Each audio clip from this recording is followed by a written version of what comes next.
Manchester United are the champions of Europe again.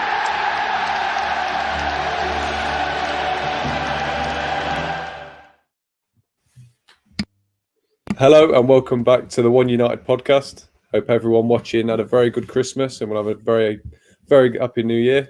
We're glad to be back. I'm joined as ever by Henry. Henry, how was your Christmas? Yeah, it was pretty good, pretty chill, but pretty good. How about you? Pretty good. Yeah, not bad. And today we're delighted to be joined by South American football specialist journalist Simon Edwards. So Simon, how you doing? Yeah, not too bad. I'm over in England at the moment, having a nice time, a weird one, but it's nice, a bit cold.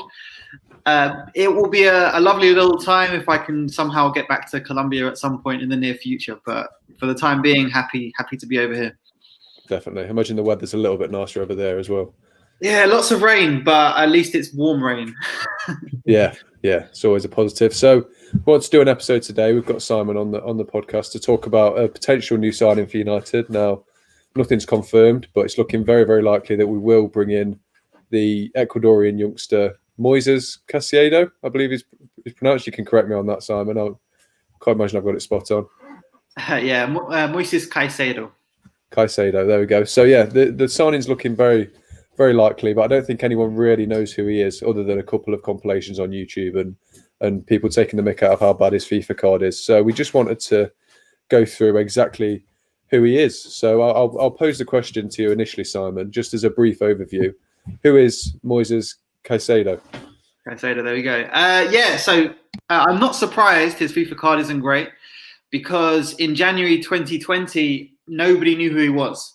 But by, say, March, by the time things started locking down because of COVID over here, everyone was very excited. And since football has resumed, even the most optimistic of observers have perhaps been surprised how quickly and how assuredly he's made the step up a couple of times. So at the start of the year, he was playing for Independiente del Valle's under-20 side, was beginning to break through to the first team as well. He was actually simultaneously playing for the under-20 side in the Copa Libertadores and for the first team in the league. And within 1 week, he played the final of the Copa Libertadores for the under-20 side, which Independiente del Valle, this small but very interesting club in Ecuador, won. Then a few days later, went off to the Copa Libertadores and scored a goal on his Libertadores first team debut. A really nice long-range strike. So he's a player who has made an incredible rise. He's also now a very important member of the Ecuador full national team. Scored his first goal, has played 4 games for them, had a difficult first 45 against Messi's Argentina, but in the second half really stepped things up. Had an impressive performance away as Ecuador beat Bolivia, which is incredibly difficult, the altitude. And then was involved in a 4-2 win against Uruguay, where he was the main man, and a complete destruction of Colombia. So he is really the figurehead of this kind of Ecuadorian football revival, this movement. Ecuadorian football is really looking very interesting. And Moises Caicedo is the most interesting. Now, what kind of player? There's been lots of comparisons with Pogba and lots of comparisons with N'Golo Kante. And I think he's got a bit of both. Now, he came through with the under-20s, playing just in front of the back four as kind of an anchor man, winning the deep, using his very smart passing, his composure. He's a very intelligent footballer. He's very good at finding space. He's very good at receiving the ball under pressure, can resist the press really well, and then move it forward. Now, since he's moved into the Independiente del Valle first team and also for the Ecuador national team, he's played more as a number 8, kind of a box-to-box midfielder, where he can press with more freedom and also has more freedom to break forward. And he's used that to great effect, scoring a couple of nice goals, breaking into the penalty box. And if you look at the pass completion map against Colombia, there wasn't an area of the pitch where he didn't make a pass. And that was playing as part of a midfield 2, where there was a sitting midfielder, and then Moises would have freedom to run around the pitch, to receive the ball, to move it forward, and also use his great athleticism. So he's a very good ball winner. He's not hugely bulky. He's more in the N'Golo Kante mold of ball winner, where he's tenacious and he's very sharp and he's quick. But yeah, for me, I mean, look, he's classy on the ball. He passes it really well. Diagonal passes, through balls. He's just very complete. There's a lot of very athletic South American players. There's a lot of very technical South American players. But what Moises Caicedo has is he has both of those attributes combined with great maturity and game intelligence. Every time he's played at a higher level, he's looked a better player, which is, I think, very important with this kind of huge move. Definitely. Now we've got a comment. There's a couple of people watching. So if you do have any questions about Moises or anything along those lines, then for Simon to answer, then do drop them in. We've got a comment here that says, is he press resistant? Because obviously this is more and more important in the Premier League, especially. So would you say he's a press resistant player? Yeah, look, moving to the Premier League is tough, right? I was talking to Juan Pablo Angel about his experience in the Premier League, and look, he works with young players and he coaches them and says, look, you can find it easy here in South America, but you go to England, you need to be prepared for something different. Because now Ecuadorian football has a lot of great athletes, has a lot of very good technical players. It's not the most tactical league, but it's much more kind of congested in the middle than you'd find in Brazil, where the lines are very spread apart and it's a lot to do with the wingers. So he's used to a football where there is a lot of contested challenges in the midfield. Also, you've got to consider that he's played a lot of his football so far at altitude, which again, often against teams who are also used to altitude, so it doesn't necessarily give him an advantage, but it also sets him up nicely, because if you can run for 90 minutes on top of a mountain, struggling for air, you should have the energy to go to the Premier League. So he has all of the qualities. He's going to be slightly surprised by how quick players are on top of him. But so far in South America, there are very few young players I think are more suited to make that transition, because he's got very good game intelligence. He's got very good awareness. He uses his body well. He's got good acceleration and he's very tenacious. So he has all of the attributes to dominate a midfield in South America. And also, I think the international appearances are also one to look at, because that's where he's played against European-based players. Whether it's for Colombia or Uruguay, Argentina, he's played against Messi, he's played against Barrios, he's played against Lerma, he's played against Valverde, he's played against players who are European footballers, and he's looked excellent. So there will be some transition. There will be challenges in terms of adaptation, in terms of culture, all that kind of stuff. But in terms of a player who's well suited, both in terms of maturity, technical ability, and athleticism, I think he ticks all the boxes in someone who should be able to make the step up. Definitely. Well, let's hope so anyway. Now, whether you're an expert in United or not, I'll ask this question. Do you think if he did sign, how do you think United would be able to shoehorn him into the team? Do you think he will be like Pogba, where he needs defensive reinforcement, or do you think he can offer that solid defensive base that United need? Or do you think if we did have him in a defensive position, that would just sort of counteract some of his best abilities going forward? Yeah, it's a tricky one. I think, look, he can play as the deepest of a midfield three. He can play as a kind of energetic ball winner in a midfield two. I think ideally you'd have someone sitting alongside him, just because it would give him the freedom not only on the ball, but also to win the ball, to go and search out the ball and use his energy, use his tenacity to win it back. I would say as a 19-year-old, you probably don't want to put him straight in as the deepest midfielder, because it's a very high pressure situation, requires a lot of confidence, maturity, and I think he has that for his age. But you throw a player in a new league and you put him in a position where he's most likely to be exposed, and it's a challenge. So I would see him most naturally suited right now to play a slightly more defensively aware or tenacious, hardworking version of Paul Pogba, to the side of a deepest midfielder, someone who's using his energy to win the ball and then also confident to progress the ball forward. I think either in a 4-2-3-1 as the slightly less conservative of the deepest two, or in a 4-3-3 where he's not the most advanced, but he's the one who kind of ties it together between the most defensive and the ball winner. Now, in time, can he play the deepest defensive midfield role? Absolutely. And he'll enjoy, at times when he came through, he would drop deeper than the back four. He would be the deepest player sitting, to receive the ball and progress it forward. He has a great deal of confidence on the ball.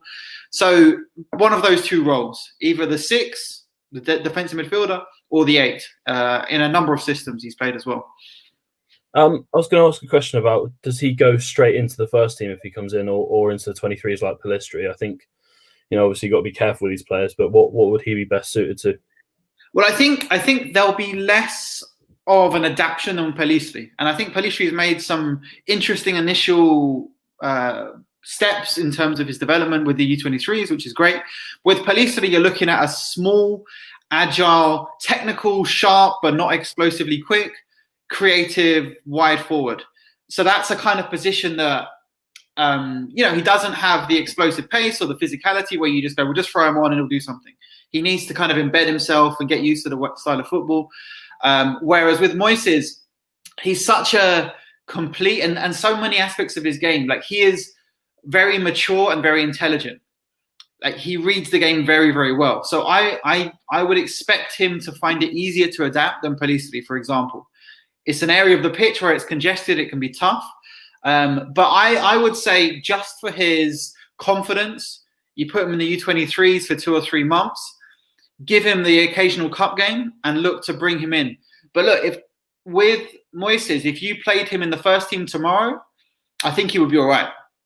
I wouldn't necessarily say that with Pellistri, but with Moises, he's playing for the 3rd best team in South American World Cup qualifying.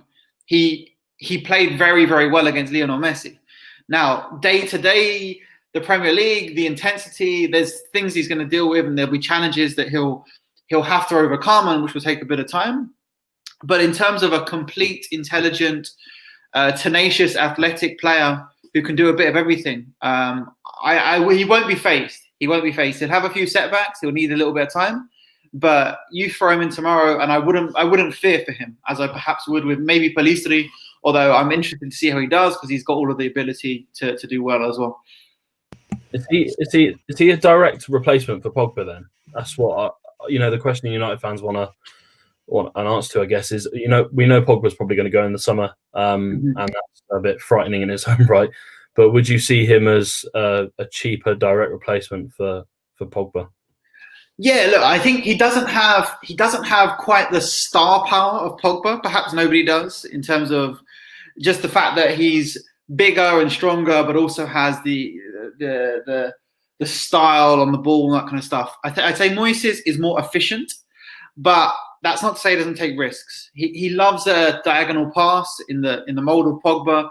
He likes to break forward. He can score goals from range. So I think perhaps what you're looking at potentially is a more low profile, but more efficient, more tenacious, more subtle, kind of less star-studded version of Paul Pogba potentially, which I think would perhaps suit the way Manchester United have evolved over the last year or so, where they've got some perhaps slightly younger players, but they've got a lot of pace, they've got a lot of directness. I think Moises would add stability to allow Manchester United to get numbers forward with what often is 4 attacking players, with Bruno, the 2 wingers, and the striker.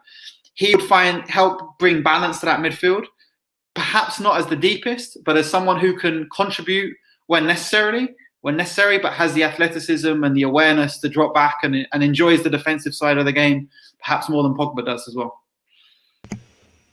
That's encouraging then, definitely. Now, the question was raised, well, you just sort of raised it for me about Pogba and how Moises would come in with less of an ego, to say, because that's something that United have struggled with for quite a while, is managing all the personalities in their squad. So do you think he has sort of a personality that would fit in with the dressing room well? Is he much of a potential trouble causer from what you've been able to tell, or do you think he'll be in line with United's new vision of sort of team harmony over personality?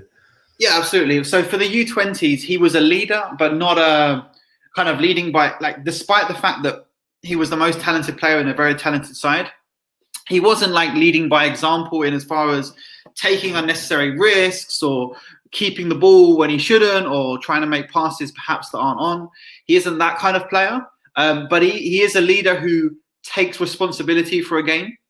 But yeah, he's also humble. I think he's just a player who has a good sense of his qualities and works hard at his trade.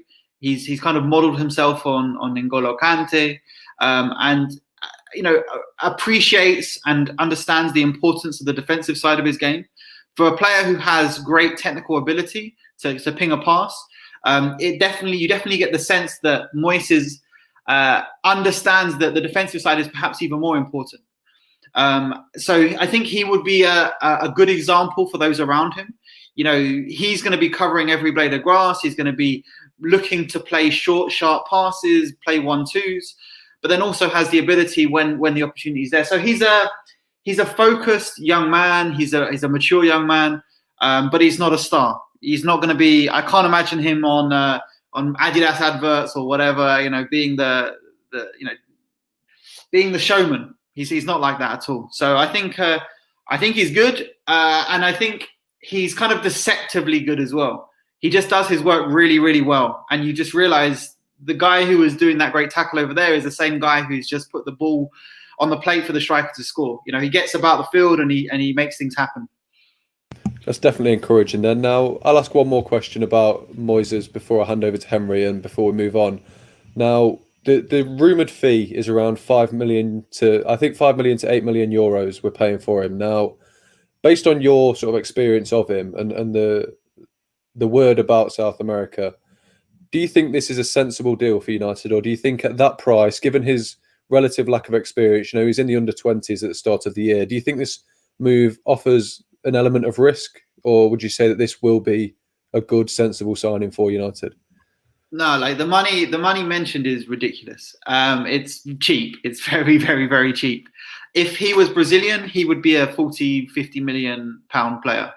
There are far inferior players who've moved to Real Madrid, to other clubs for 10 times this amount of money. So it's a bargain. And the thing is, right, at this level, even if he never plays for Manchester United, you'll sell him for the same price. He's done enough in his year so far in South America. He's a full Ecuador international. He's 19 years old. Flamengo would buy him back for 7 million if that's what you buy him for. So you really can't lose. And just by the fact that he's joining Manchester United or even linked to Manchester United, that increases his value. Now, the selling club are a small club, a club that's have a great academy, have made incredible progress, but it's a small Ecuadorian club. So they can't command the sort of fees you'd get from a Boca Juniors or a River Plate. But Boca Juniors would sign him tomorrow for this amount of money if they could, if he wasn't lined up for Europe. So, usually, historically, and I think the situation is starting to change, the best player in Ecuador at 19 would have to go to Boca or Flamengo or River or one of the South American giants before they could move to Europe. So I think it's a compliment to Manchester United. Now, it's not a huge surprise.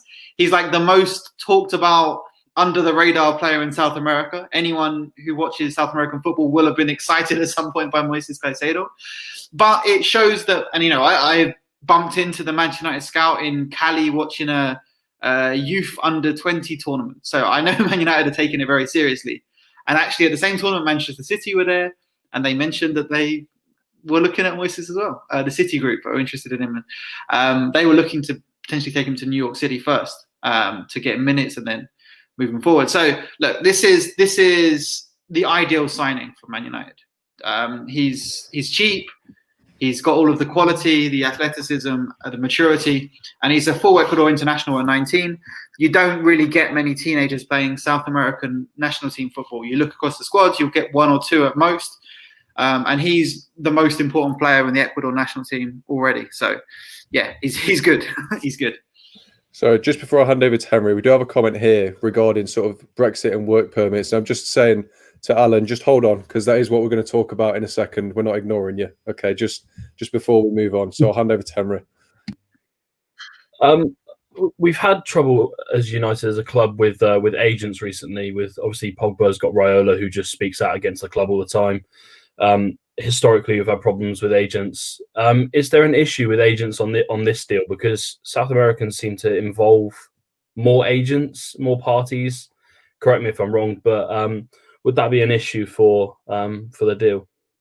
No, I think you should be okay in this instance. Now, look, something some agents will look to do is include a percentage of the fee for the agent, that kind of stuff.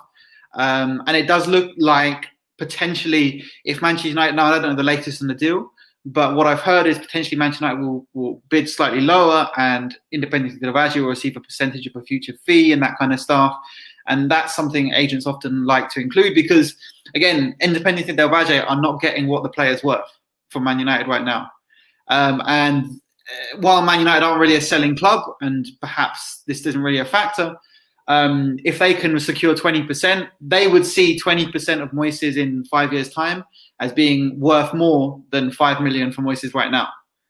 There really is the expectation that his value will increase so much. So there is often that focus for clubs, particularly the smaller clubs selling, and obviously agents will be involved in helping negotiate that. Of course, when it's a player who has a slightly lower profile, the role of agents is important as well. Now, obviously, Man United will be scouting them, but agents will be providing information, and I think agents play an important role. Basically, for me, the agents are important when the player has a low profile and they need to have a club educated as to their qualities, or when a player is a superstar that has a lot of baggage and has to, an agent has to deal with a lot of things. Moises kind of falls slightly in between those two things. But we're not talking, from what I've heard, there haven't been any issues with the agent so far. The deal may be slightly more complicated because I'm sure Independiente del Valle will want kind of a long-term, or to benefit from the long-term development and increase in profile and value of the player. So perhaps a percentage of future sale might be negotiated. But so far it seems like a pretty straightforward thing. And Independiente del Valle is a club set up to sell players, so they're not a difficult team to buy off. Basically, they're not trying to keep the player; they want to sell him. Everyone wants the move. The player likes Man United, so it's pretty straightforward, I think. So I wouldn't imagine too many issues. Perfect, thank you. Well, we'll move on slightly then, because just as the comment said, we had planned to sort of move into the wider South American spectrum. Now we'll go over the comment again, sort of thing. So it's a good question, really. So we'll talk about United and their scouting from South America. Obviously, Palestri and now hopefully Caicedo coming in. Do you think this is United waking up to the talent that's in South America, or are there other factors such as Brexit, work permits, etc., that are now making South America a more enticing place to go and send your scouts? Yeah, so look, I know English clubs have always looked at South America as a place where they should be getting players. You see Portuguese clubs and Dutch clubs and Spanish clubs do some great business bringing in South Americans, selling them on, often to English clubs 2 or 3 years down the line for 10 times what they paid for them. So English clubs have always had the aspiration to take advantage of the great talent there is in South America. And I'd say also the great variety of talent. There's a lot of different styles of players, different regions of South America. You'll find different physical builds, different technical abilities. So there's a lot to look at. And I think English clubs have always kept their eye on the situation, but in the knowledge that the work permit situation made it very difficult. So they'll often scout a player, and now sometimes they'll buy the player and then loan them out.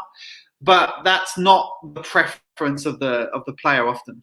We've seen Moreno, who joined Manchester City from Colombia and was on loan for 4 years. Every loan had a completely different style of football. He never got the minutes needed, and he's in Portugal somewhere now, and his career's on the ground. So that's kind of a way it can go wrong. Now, Cucho Hernandez, who joined Watford, has been in Spain and has done really well. That's an example where it can go well. But South American players would prefer to join a club where they're going to have the opportunity to play than go to England and then be loaned out to Holland or somewhere else. So it was always tricky for English clubs to get the balance. Often their scouting will be with a view, okay, well, we'll watch him. He'll go to Spain in 2 years' time. We might buy him back across to England once he's got the work permit as part of the EU. Now, with Brexit, the situation is very different. And English clubs are now very attentive and now are looking to kind of action the groundwork they've put in terms of acquiring South American players. The new work permit system means you have to get 15 points. Now, with Moises, I thought it would be easy, but then I realized Ecuador are actually 59th in the FIFA World Rankings, which makes it a little bit tighter. So I think he's got 16, 17 points. So he will pass the requirements for the work permit, but only just. The weird thing is, a Venezuelan player, which is a less high-profile league, would find it easier because they're ranked 20-something in the FIFA World Rankings. So it's a bit surprising. So there are some weird anomalies. But basically, in many cases, it will now be easier for Manchester United to sign a South American 18-year-old than it would be for them to sign a Swedish 18-year-old, for example. So this is a whole different scenario. If a player plays for the under-20 national team, that's like 7 points. If a player plays in the Copa Libertadores, that's 7 points as well, depending on the positioning. And then you've got points for the league finish, the quality of the league they're in, and there's, the size of the club. So any player playing continental competitions in South America, plus the youth national team, will be able to get the visa in most instances. So this turns it from a handful of players that would potentially be able to go to England to literally hundreds. So I think a lot of scouts who've been employed by the likes of Man United are suddenly now, rather than just filing their reports and hoping something comes up or hoping the pieces align and make it a viable option, are now getting the club on the phone. All right, cool. Now let's talk seriously. Now what can we actually do? Okay, give me 5 names. So I think we've seen Palistri, obviously, it's gone for already, but from the 1st of January, the club will pay a few grand. They'll get the paperwork in. It's a cut and dry case with Moises. He has enough points to acquire the work permit. There's not any appeals process. There's not any special talent permission. It's simply a case of he's played enough minutes to get the work permit. So yeah, I don't expect any issues, but the Brexit situation really does change everything. Also, Man United will not be able to buy 17-year-olds from mainland Europe as they could today. They have to be 18. They have to have enough points. They have to have enough first team minutes to get the work permit. Even if they're playing for Real Madrid and they're 18 years old, unless they've been playing first team minutes, they won't get the work permit. So it's a very, very different scenario. An example would be Cesc Fabregas, who came to Arsenal at 16? In theory, now clubs always try to work their way around it. They'll give his dad a job cleaning the showers or whatever to get him the work permit. There's ways you can try and work around it. But in theory, English clubs can't buy under 18 mainland European players, but they can now buy South American 18-year-olds in a way they could never before. So it should be a big change. And I think the market will change, the prices will change, the makeup of squads will change. And I think it's exciting because we may see championship sides signing youth internationals from some of the South American sides, countries apart from Argentina and Brazil, which is where we've often seen them looking. But if you go to Venezuela, 100 grand, 50 grand, 200 grand for U20 internationals. So why not? Instead of taking a League 2 player, why not take a punt on a 19-year-old youth international from South America? Well, it sort of leads me on to my next question then. It's a bit of a double-barreled question. So do you think this will really sort of spark into life sort of a relationship between English clubs and South American clubs in terms of transfers? And if so, do you think we will see an inflation in the market in the values of these players now that the South American clubs know that they're so much more desired by the richest of the rich clubs that you see in the Premier League? Yeah, so I think it will. I think, look, there will be some clubs who are resistant to it. You take a championship club, there will be some very old school blokes in there who goes, oh, this chuffing, whatever. These fancy Dan South Americans, what do they know about football in Bolton? It's like, could they do it on a wet and windy night in Stoke? Well, try playing top of a mountain in Bolivia against a Uruguayan side that try and break your legs and, will never leave a competition without getting 5 red cards to kind of let the team know that they're not happy about being beaten. If you want to compare a tough English team to a tough South American team, you don't get the same kind of flying karate kicks over there in England. I think there'll be teams who are resistant, but there will be teams who will see it as a kind of. Moises is very expensive by Ecuadorian standards, but you can get a very good top 20 Ecuadorian player for 150.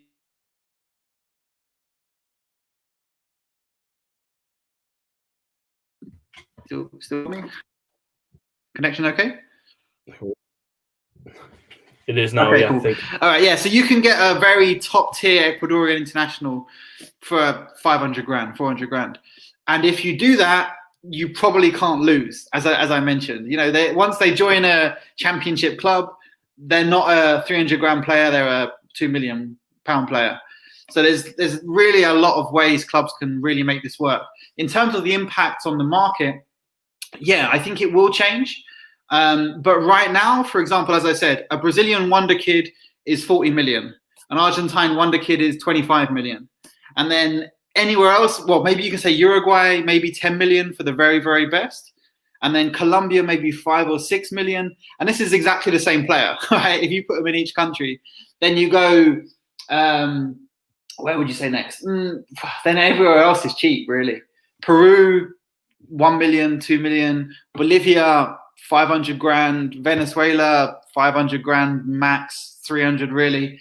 Ecuador, maybe $1 million. Like, this is the kind of market you're looking at the moment. And just if the guy's born one side of a border to another, the value is completely different. So I think as more players move across to England and as there are more success stories, that will impact upon the market. You look at Moises Caicedo. Well, Antonio Valencia was the first player to ever play in any major leagues. When he moved over to England, he was the first Ecuadorian to ever play in England, and then Christian as well moved across as well. There's been a couple of others, but those kind of trailblazers open up the market for he was good. Nobby Solano from Peru. These kind of players can suddenly give a little bit of a boost to the country. But as more players move over, and as the quality becomes evident, and then the value, it kind of eases any concerns for some of the more conservative sporting directors in England who see it as a risk. And then you can point to a couple of examples and they go, all right, we'll give it a go then, we'll take a couple. And I think it will change slowly, but I think there's going to be great value for a couple of years. But I do think eventually, consistently, there'll be established some links. Manchester City already have a club in South America, which they use in Uruguay. As part of their network. I can see more clubs establishing partnerships with South American clubs where they'll base their South American players for a year or so and then look to move them over to England once they've settled into a style of play, a style of coaching. They'll maybe work on their language skills. So I can see a lot of English clubs setting up a South American kind of affiliate club, which they use to kind of filter through the best talent and prepare them for that move to England. But yeah, it's going to change football in a lot of ways. So just before we move on to the final section then, would you say that moves like this are exciting times for South American football? Because surely, this potential inflation in the market can only be a good thing for a continent that's sort of been left behind in the last 50 years, obviously since the years of Santos being the team that they were with Pele and everything. They've sort of gone a little bit off the radar in terms of mainstream coverage. Do you think this is an opportunity for South American club football to really boost itself back up to the standard it was once at?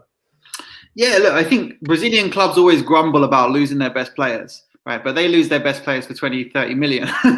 Whereas an Ecuadorian club or a Colombian club will lose their best player for 200, 300 grand. So if the big clubs outside of the Argentina and Brazil have a market where they can get a decent amount of money for their best players, that's going to help them invest in the squads, invest in their youth development. South American football has become a little bit more predictable in the last couple of years because really it should be very predictable. But traditionally it hasn't been. Really, Flamengo should absolutely put 10 past any Paraguayan club they come up against because they'll have one striker who's earning more money in a week than the rest of the opposition squad earns in 2 months or whatever. It's the financial differences are ridiculous. That hasn't happened, and I think that's a lot to do with the youth development. as well as I think Brazilian clubs tactically are the Brazilian manager terrible basically.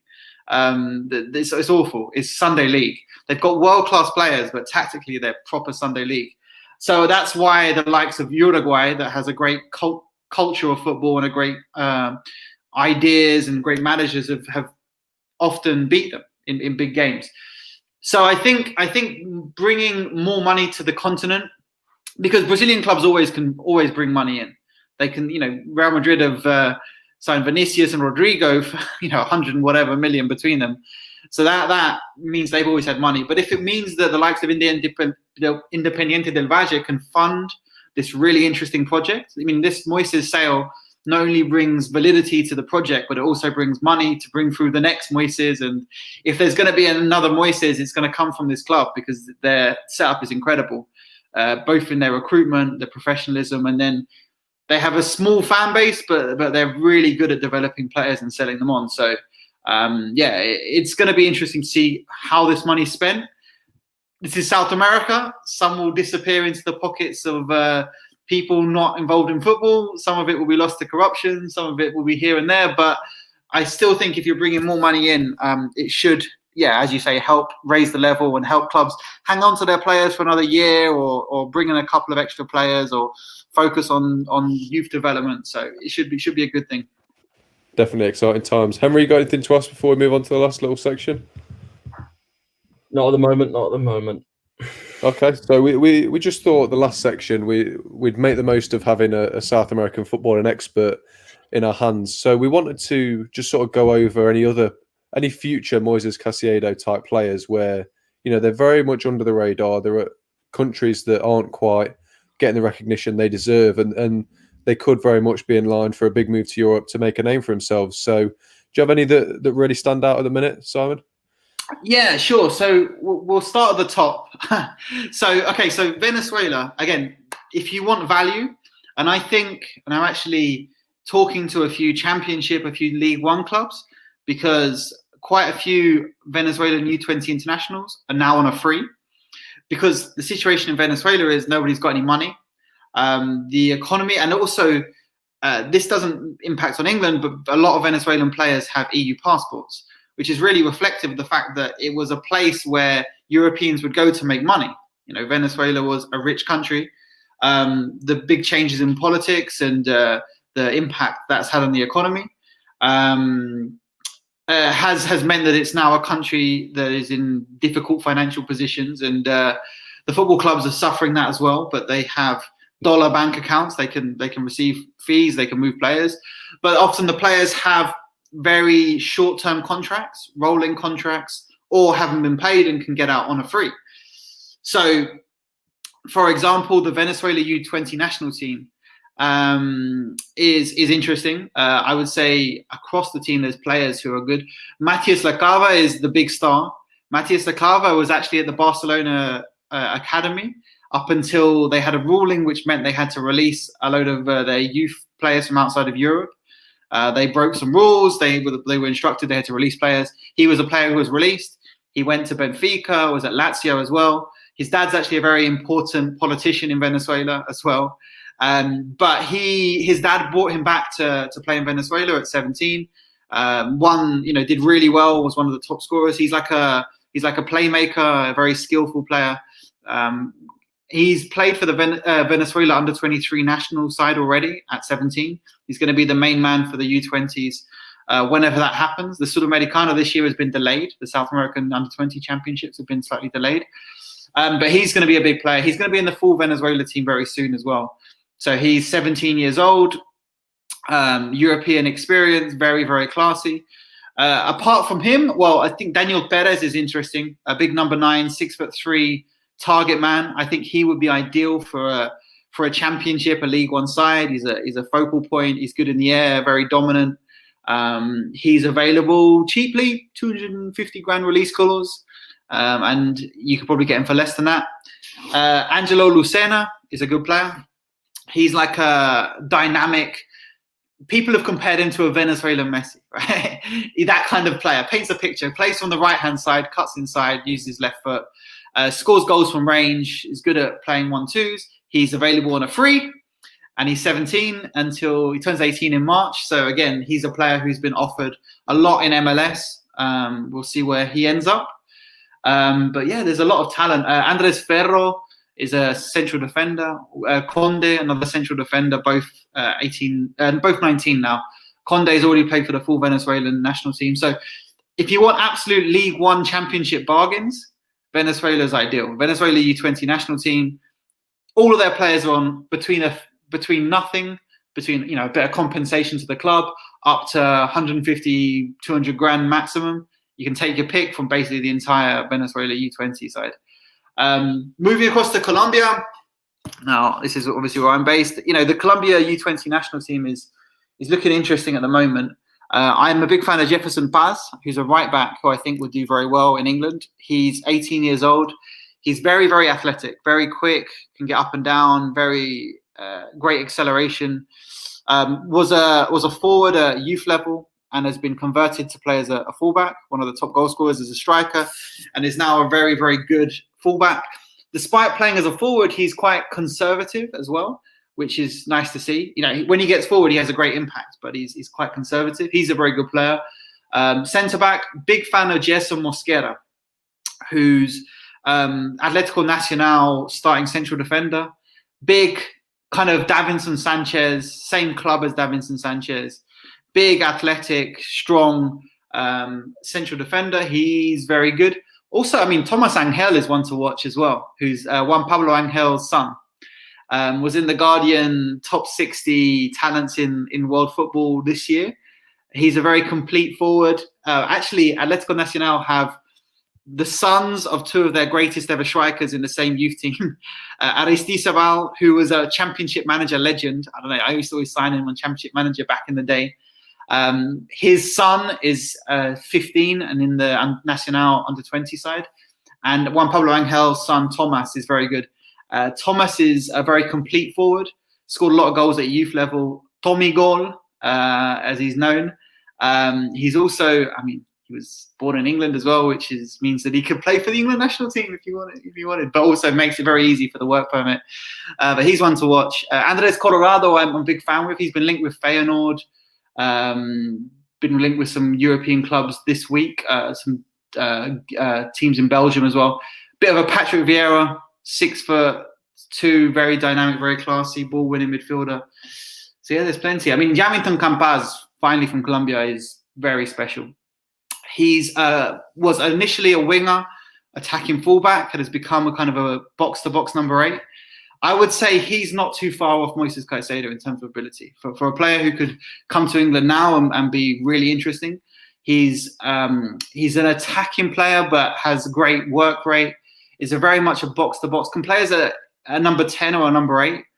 Very creative, very quick, dynamic. You can see some of his goals. In the first 3 Libertadores games, he scored 2 goals. And he's very interesting, playing Tolima. He's one I really like. There's some questions because he's fairly small, but he's powerful and explosive. So Hamilton Campas with a J. Another player I really like. But there you go. There's a few names to get you started. And then Ecuador. Well, Ecuador's got so much talent. Johan Mina is the new Neymar, the Ecuadorian Neymar. He's already moved to Germany. He scored so many goals at under 17 level. He's interesting. Number 10, very, very skillful with a great shot. But yeah, I could go on and on. There's a lot of talent. But I think it's interesting to see if some of those names pop up in England. I'm speaking to English clubs now, and they're excited by the value and excited by the potential. So we'll see what happens. Yeah, it's definitely an exciting time. I know if any football manager players like myself make a note of all those names, I'm sure there'll be some bargains for you to pick up. As well, the current football manager, he's like the new wonder kid, right? He's very, very good at River Plate in Uruguay. He's such a complete striker. I think if you ask me who is the next great South American striker, Matias Arezzo. I think for me, people compare him to Luis Suarez, and he has a lot of that. He's very complete, very athletic, hungry, tenacious, all over the place. His goal scoring record is crazy. So in Uruguay, Matias Arezzo and Manuel Ugarte, who's actually moved to Portugal, not to one of the bigger sides, but he's a very good defensive midfielder as well. But Uruguay is just crazy. It's a tiny little country, and they have so much talent. It's insane. yeah, just go to Uruguay, Montevideo, and just pick out a few kids, and you probably can't go wrong either. Well, if one of those players ever lifts the World Cup, you're going to make this podcast very successful all of a sudden. So thank you for that. Now, Henry, I'll pass it over to you if you've got anything else to ask before we end. Yeah, just, going on from that, do you think South American players are a different kind of breed of players in terms of physicality? And obviously we bring over players from Europe, and sometimes they don't cut it because they're not big enough. But do you think they're kind of ready-made for the Premier League in the sense of, you mentioned all the red cards that teams try to accumulate in games and stuff. Do you reckon these guys are ready-made to come over and impose themselves on the Premier League? Yeah, so look, I think in terms of mental toughness, you'll usually have a fair amount.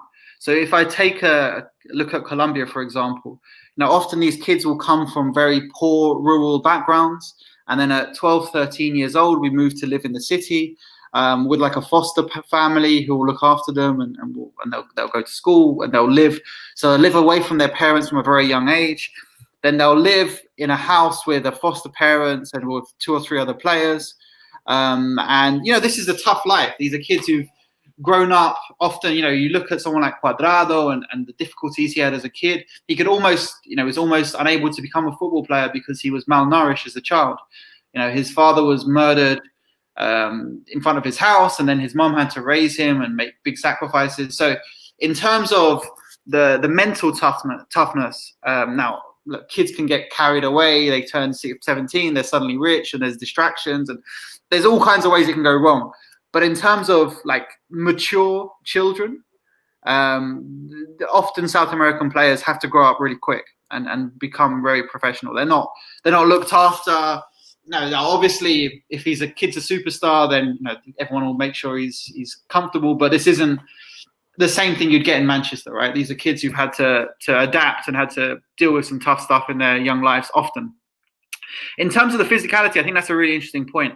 What I would say is that South America is a big old continent, right? And the mix in terms of culture and race and physical build is very different across the continent. So whereas, for example, in Ecuador and Colombia, you have a lot of Jerry Minas, you have a lot of big, strong, athletic players. You have far fewer in Venezuela, for example, which has more maybe of a European influence. Also, Uruguay and Argentina is, it's predominantly, particularly Argentina, are almost exclusively European descendant populations. So in terms of the physical build, they'll have the physical build of an Italian or a European.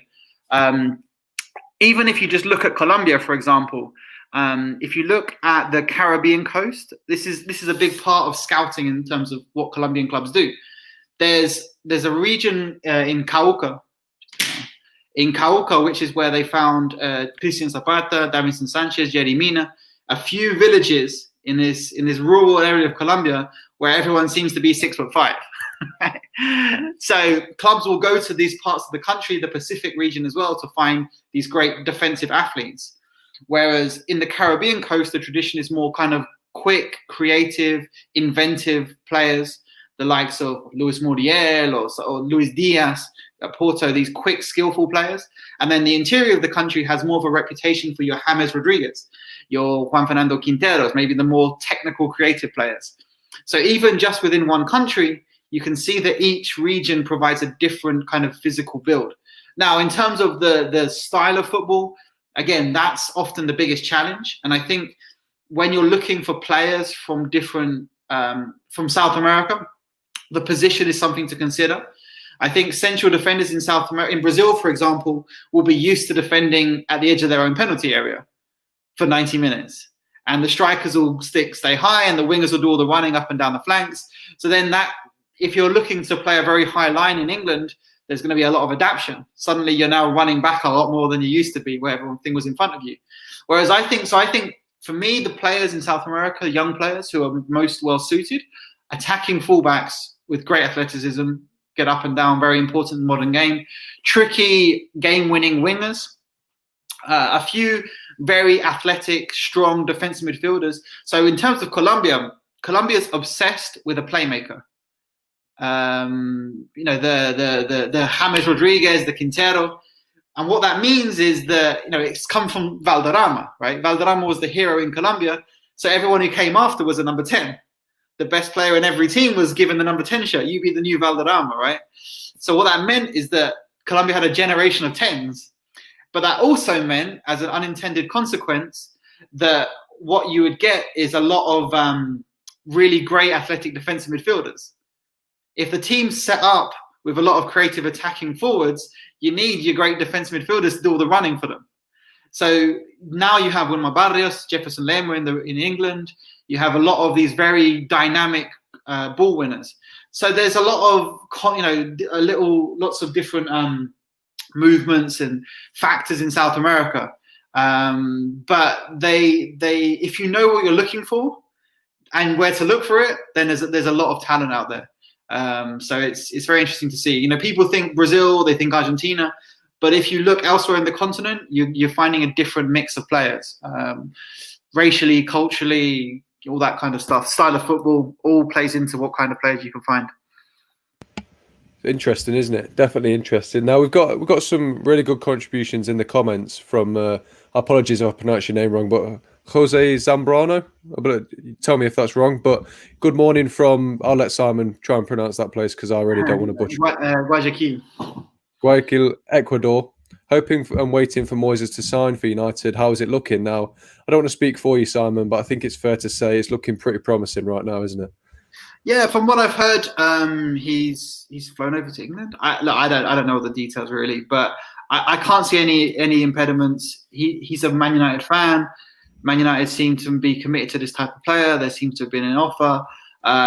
It's an offer that it's a club that makes sense. So, like from the outside, everything seems to be in place. I can't imagine salary will be any issue. I can't imagine Independiente del Valle will command a fee that's outside of United's budget if they want him. So I can't see any problems. So take that for what you will. But there we go. Thank you, Jose. Just one more then. Jose also says Uruguayan and Paraguayans are known to be better professionals than Brazilians and Colombians. Colombian and Brazilians have more flair and dribbling and creativity, but can lack defensive awareness. Would you say this is spot on, Simon? Sorry. Yeah, so I would say a phrase that comes up a lot in Colombia is jerarquía, which refers to a team's kind of mental strength, a team's ability to win when they're not playing very well, a team's ability to kind of bend the rules, perhaps, all this kind of basically getting over the line. And what I would say is I agree with Jose, and as far as Paraguayans and Uruguayan teams can win when they're not very good, whereas often Brazilian and Colombian sides have to be playing well to beat their opponents, have to be better. So Uruguay is famous for their tough tackling, their game management. Paraguay as well. You look at Paraguay; they got to 3 World Cups in a row, despite not being very good and getting some incredible results. Spain mentioned that the game against Paraguay at that World Cup was the hardest game they faced. So I'd say Paraguay is a team that gets a lot from fairly limited ability level. Right now, Almiron is the only guy who can run in that side. Everyone else is largely very organized, mature, tough, smart defensive players. And then they have Almiron running the length of the pitch to their big target man strikers up top who really aren't ideally suited to that counter-attacking style. But Uruguay, I'd say Uruguay has a bit more quality as well to combine with that toughness. And one of the questions with Uruguay now is that traditionally their success has come from a very solid defense and then Cavani and Suarez up top on their own. And the midfielders have kind of helped with the defensive side of things. But now suddenly Uruguay has produced a generation of excellent ball-playing midfielders. And they're kind of between two systems. They're trying to use the ball. They're trying to be creative and use all that midfield quality. But their success has come from being tough at the back and dangerous up front. So I would say Uruguay has a bit more quality. But yeah, absolutely. The reputation for mental strength and game management in Uruguay and Paraguay is rightfully more praised than in Colombia. Colombians are more likely to lose their heads when things go against them, and when they try to be sly and tricky, it often doesn't work out very well. Interesting, isn't it? How underreported the different styles in South America are, because it's clearly a exciting landscape of football that we're just not told about in England very much, are we? But I think unless Henry, you've got anything else to ask, I think we'll end it. Oh, hang on, one more question from Alan. Where can I find your work, Simon? Need to read more into these talents you had mentioned. Perfect. A great plug. Thank you, Alan. Okay, so if you look at World Football Index, there's a website. Also, if you look at the podcast feed, now in terms of talent, there's an excellent podcast. I'm involved in it sometimes, but it's a scouting spotlight series. There's actually an episode all about Moises Caicedo on there. So we have the South American football show every couple of weeks where we round up the kind of going on in South America. But there's a show dedicated to young talent. The latest one is Julian Alvarez of River Plate. But basically, you can check our track record. It's pretty good. There's a 5-6 year old Jerry Mina episode up there as well. So, all kinds of players. Before you'd heard of them, we were talking about them. And sometimes we get it right, sometimes we get it wrong. There's a few there who haven't gone anywhere. But more often than not, they tend to have an interesting career. So that can give you some information on some of these South Americans who are potentially going to be heading off to Europe soon or have already moved to Europe. And you can see what we thought a couple of years ago. Yeah, definitely worth looking into, isn't it? Now, Henry, anything else before we end it? No, that was perfect. Thank you.